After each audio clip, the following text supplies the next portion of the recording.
Hey, and welcome back to our discussion with Polina Klimovitskaya and Francis Scholl, and you can learn more about all of us in the description below go to our website. So Polina and Francis, I look forward to one of the topics I wanted to talk about during class. Polina, you had mentioned the old Russian exercise of a drunk man, which is great fun to do in class. And I thought it would be fun for others to find out what is that? What is that old Russian exercise? What does that mean? What is it?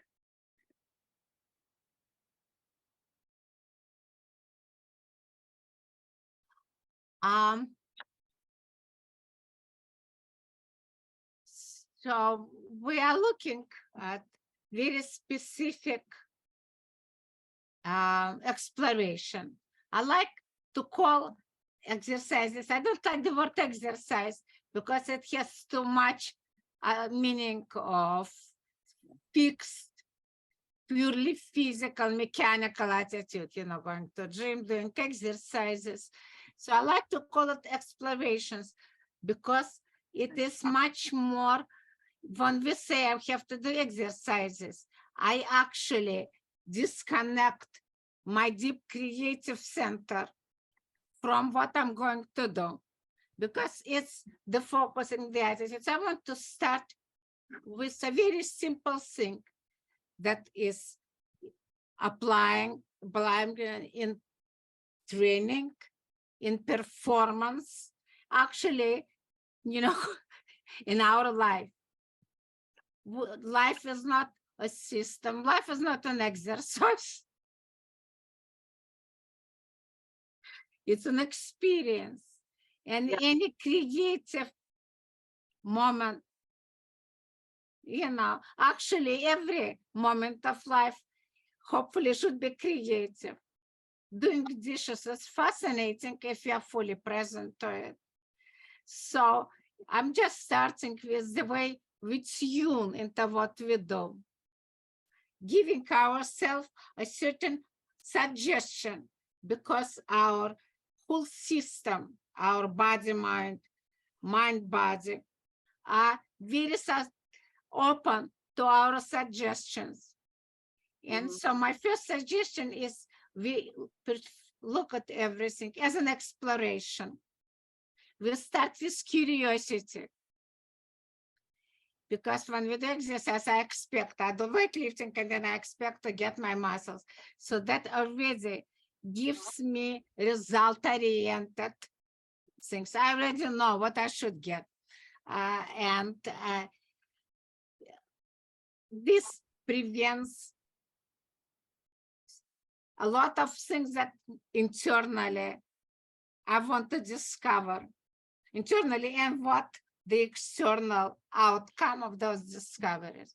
So just as a little point, but that's a very important point that I love, that I call exercises explorations.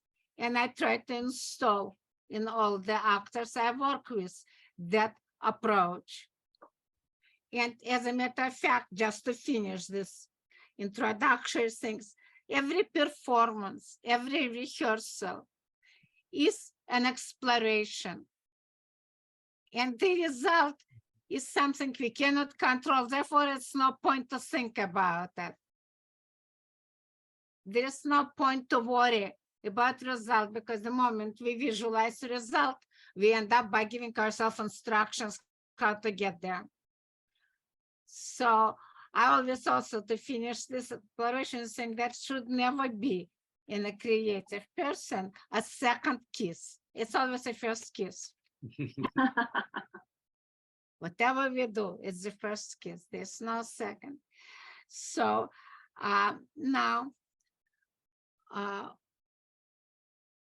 starting with external, probably most of the actors who work in movies, it's one of their movies or TV shows, more rarely in a play, but in a modern plays too, would have to play a drunk person, a drunk character.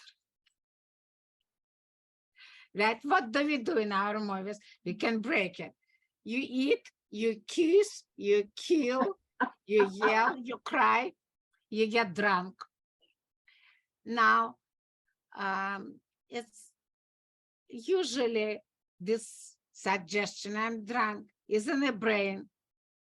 And then the brain and body produce the stereotype we have in our imagination, in our head, of being drunk and how people behave. And we are imitating that inner image. The image is inside of our head, the memory. Right. Of my own being drunk, the memory of what I've seen, the memory we watch it on TV, and everywhere. The first step is to recognize that memory is not what is the way it works in the present moment. That the image is produced. It doesn't happen. So then we look at the body structure. What is the first thing happened? Now I'm Russian. I actually happen to be boring Russian, and I myself don't drink. I've seen too many drunks around me. So I don't have much experience personally. But I was always fascinated, unless it was too much, by watching. Yeah. And actually, a drunk that I will never forget, that gave me a lot of ideas for exercise, was not in Russia, but it was, I think, after New Year, was something in New York subway. It was a man. Maybe he was Russian, I don't know. He really, there was no image in him. His body was filled with alcohol, his whole body. So what happened? He was standing close to the door, and he was gradually sliding down as the train was moving. There were very few people on that car, and everybody was watching him. And then I was worried that when the door will open, and I was kind of afraid. It was before COVID, so it was not dangerous to come close to another person. So I was kind of getting my body ready to save the guy position. And he's sliding, his position, the way he spread was astonishing. And as the door slowly started to open, his incredible dance. And what happened, and he did not fall down. Nobody entered the door. He remained here and the door closed. Yeah. And that repeated. I missed my stop. It just repeated.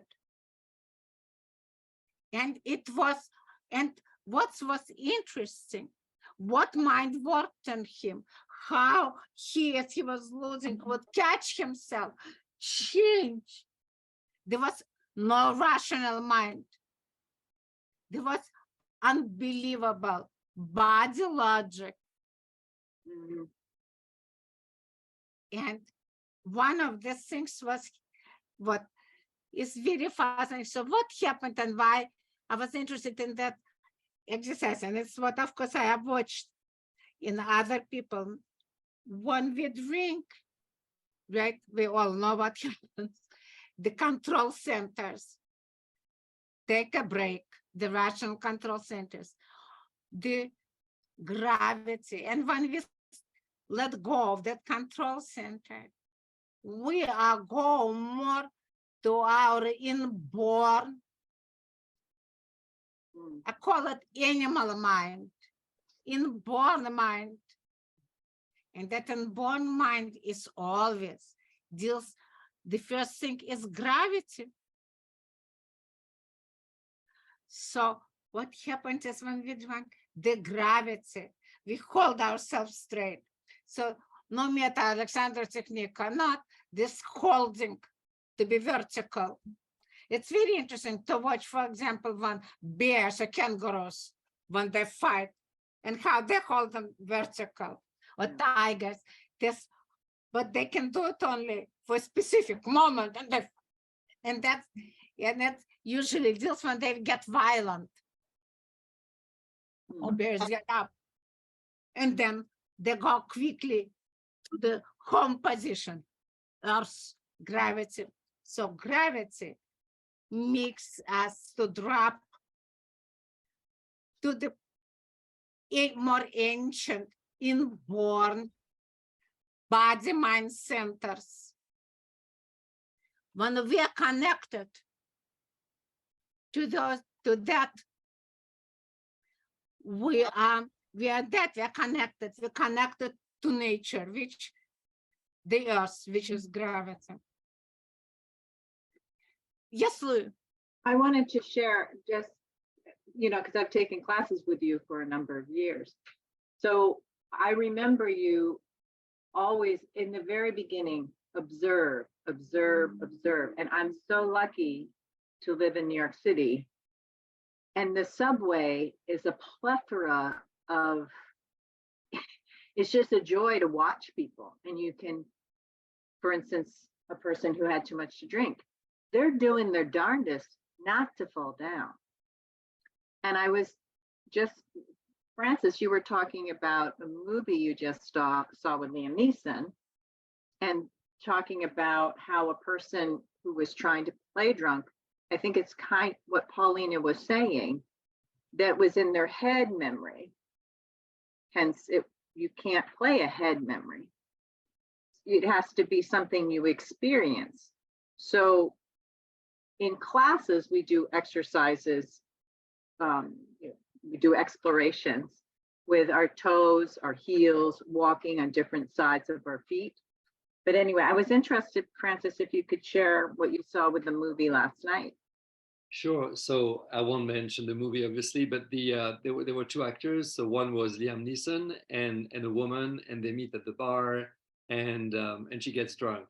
And that was very clear that she was what you said earlier, Paulina, even before we started the recording. Maybe during the recording, you were talking about this stereotype. Because if you come as an actor to the state, the character is going through from a mental image, we feel it as viewers. I mean, as professional viewers, we can deconstruct what that is. As a viewer who's not analyzing, they don't connect because it's a stereotype. And there's not an inner experience that the viewer can feel, that the catharsis. And that doesn't happen. But if the person is truly, as you said, experiencing life, as we all do at every given moment, then that's the catharsis. That's where we get pulled in and we relate, because there's a heart that's beating, there's a body that's feeling, and we can see that in front of our eyes. And what was going on in the scene was, obviously, it was very, I won't say it's external because it is still internal, but it was mental. It's a mental representation. It's an idea of what it looks like. There's a stereotype, and the stereotype falls flat because there's no connection to it. It has short circuits the seeing a person going through the experience. That's what moves us. That's why the clown is moving as well, because the clown on stage responds to everything that's happening to him or to her. I've done a clown work. As soon as you put a nose on, that's a different experience of life on stage. So, and then Liam Neeson was doing things that were very extreme physically at different moments in the movie, and it was great because he had this ability to really take us through his journey, through the journey of the actor, and he was taking us through the journey of the actor by living the journey of the actor. Yeah. And I like that a lot, living the journey of the actor. Yeah, thank you. And I think that talented actor, crafted actor, trained actors, the training comes in, they're comfortable in going through the journey of the character. They're comfortable. They don't feel self-conscious. They don't judge it. They're in the moment. They're with it like a child. And then, Polina, just one thing I'd like to add. We're saying there's only one first kiss. There's no second kiss, okay? Whether French kiss or not. The I remember watching an interview of Steven Spielberg, and he was saying, yes, I do multiple takes, but it's always the first take. It's always the first take. Yeah. Interesting. Yeah. So And if I can, in class, you were talking about in Paulina's class, having being childlike. It's so much fun, people. yeah. to just experience walking on the outside of your feet. Just walking around. Oh, sorry. Yes, Francis. No. It's not. Sorry, I didn't mean to interrupt. And also, it makes acting much less intimidating because the only one thing that's required is being human. It's our humanity that's called for. So it brings vulnerability for sure. You need to be okay to be half naked on stage, or you need to be okay to not knowing. You need to be okay to be goofy and making mistakes, but who cares? Because that's the journey that will take you there. That's the only journey that will take you there, is going through those difficult moments where you can just relax in the moment and accept yourself, accept it. But honestly, it really takes away all the intellectualism of acting, all the pretension of acting, all the intimidation of acting, to something that, as Louis was saying, it's just fun because we were given permission to be kids again. That's why they call it a play. We're playing. And it's also just and again, try this at home. Put on some music you like or whatever. Music is very helpful for me, and we'll talk about that probably in another talk with Polina and Francis. But try walking on the outside of your feet. Just have fun doing that. And then switch it. Try walking on the inside of your feet. And then go on your toes. And then go on your heels. And just what Polina does for us is you stay with each movement, stop and remember, go back to the experience backwards, and then try it again a different way. And you'll be amazed at, I think I am anyway, and I think probably Francis can attest, the different images that come up to mind and what happens just from how you're walking. It's incredible. Polina, you're incredible, which is why we're here. Wonderful. As I was listening to, I was thinking, it's interesting. In modern, whole logic we're developing today, you go in computer, you have to click the specific things you go to, whatever. I'm terrible with computers, but that's one thing. And then another, systematically, logically, you cannot jump. You need to know where you aim your mouse.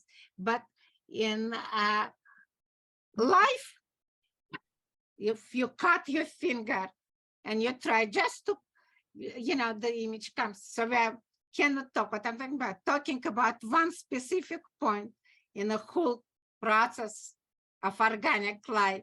Yeah. You immediately engage all the other points of being. Yeah. Mm-hmm. So you cut your finger and your whole body gets up, waking up to work against this infection. It's not just finger. Your whole body sends now your blood, to fight the intrusion, to heal your finger. Yes, Francis. I'd like to say something, and maybe we can close this first beat, together. But I'd like to say something to you, Polina. So yes, our unique ability to feel everything as a whole and inseparably is probably what defines humanity most, and that's what computer scientists have a hard time to reproduce. However, there's one thing that we can all learn from computers, and I say that everywhere at work, is that when a computer that's already 6 years ago, 2016, won over a Go game player. All right. And Go game supposedly has as many possibilities as there are atoms in the universe. So AlphaGo won over the number 2 Go player in the world, happens to be Korean. But listen to this, because that's very important for all of us, because this is the teaching from interacting with technology.